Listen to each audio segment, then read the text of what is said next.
We've only been averaging about 9 wheat cents in these 2013 California State penny boxes that we've hunted 6 of so far, and I'm hoping that we finally have a couple of good boxes. Stay tuned for Penny Hunt and Fill episode number 95, boxes 175 and 176.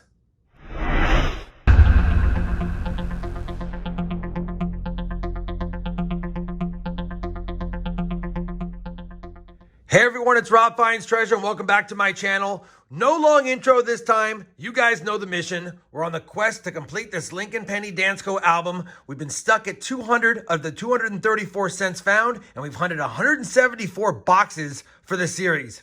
If you'd like to start the playlist from the very beginning at box 1, I always have that playlist linked both down below in the video description as well as pinned up here.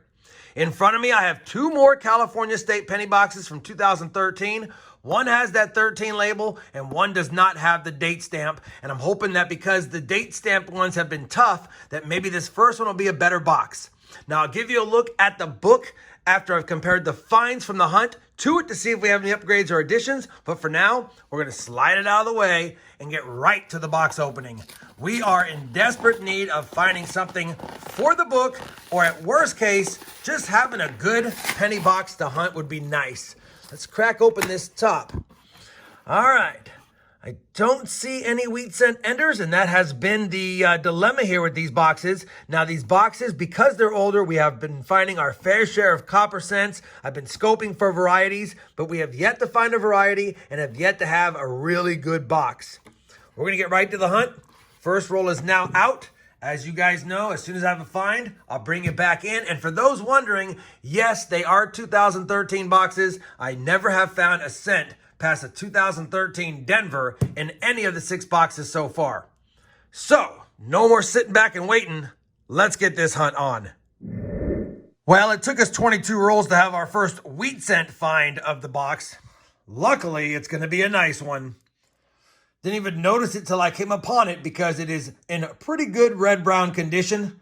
Probably in the late 50s. Let's see what year it is. And actually, no, it's a little bit older than I thought. 1952 Denver.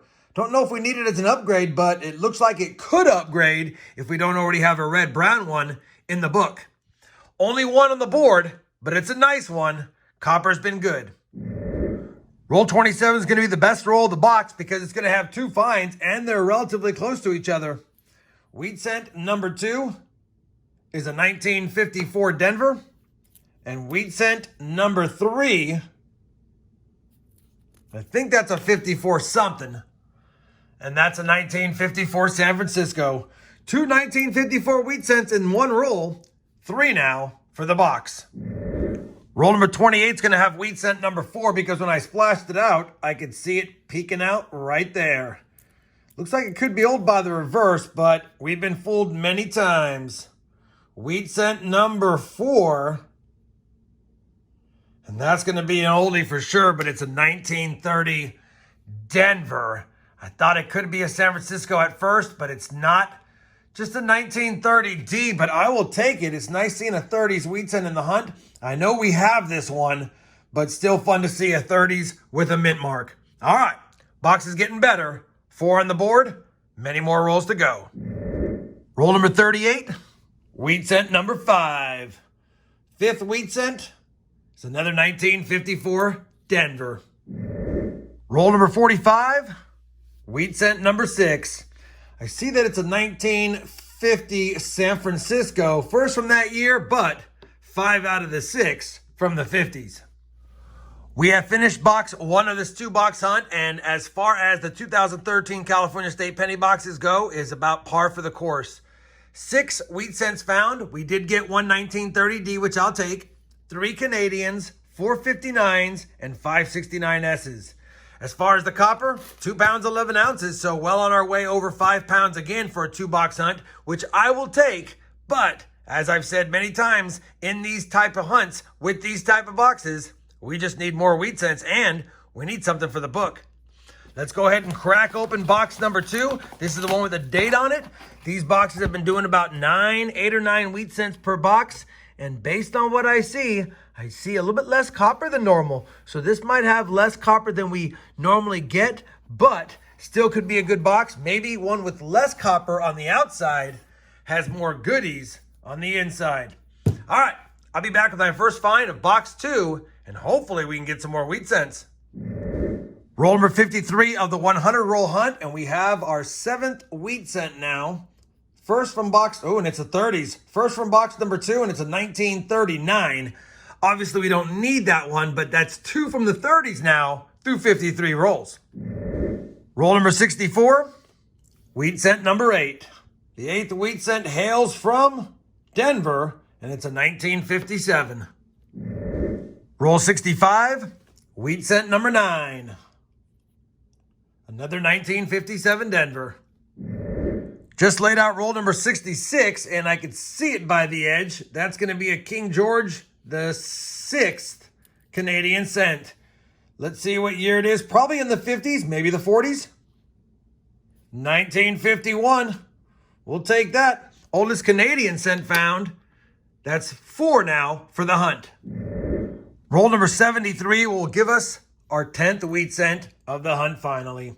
1948 Denver, first from the 40s. So now we have ones from the 50s, 40s, and 30s.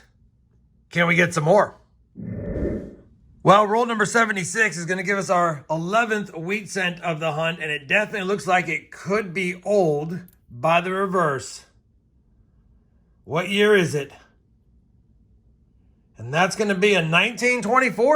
1924 Philadelphia. Could have used the mint mark, but I'll take that. I just got through saying we had one from the 50s, 40s, 30s, and now we can add a 20s to the board. 11 wheat cents, few oldies, 24 rolls left. Roll 78, a dozen Wheaties. This one looks like it was dug up. And I think it's going to be a 50-something. Let's put it under the scope. And that's going to be a 53 maybe? Let's see if I can coax the date behind the dirt, if you will. Yeah, I need to spend a few seconds on that. That could be a 51, but let me just make sure and I'll be right back. All right, we got the date exposed and we had a mint mark. 1951, San Francisco for the board. Roll number 80 of the hunt is going to give us our 13th wheat cent, which makes 7 now for this box. And that's going to be a 52 Denver, which we'll put under the possible upgrader. Roll 81, wheat cent number 14 is a 1942 Philadelphia. Roll number 96, and we've made it to 15 wheat cents. Reverse facing the 15th wheat cent. It's another 1957 Denver. Well, that's going to wrap up that 2-box penny hunt. You know, it was a little bit below average yet again for a couple of boxes being 9 years old, but this box was a pretty good box overall with 15 wheat cents on the board, 9 being from box 2, and the 2-box hunt did give us a 39p, a 30D, and a 1924p, so 3 of them below 1940, and I haven't been finding a lot of these lately, so I'll definitely take them. We did get 7 Canadians. One was the King George the 6th.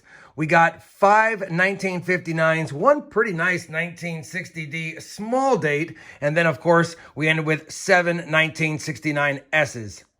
As far as copper, we did fill the copper cup, a total of 5 pounds, 4 ounces in the 2-box hunt, so another 5-pound 2-box penny hunt for me for copper, and I'll take that anytime.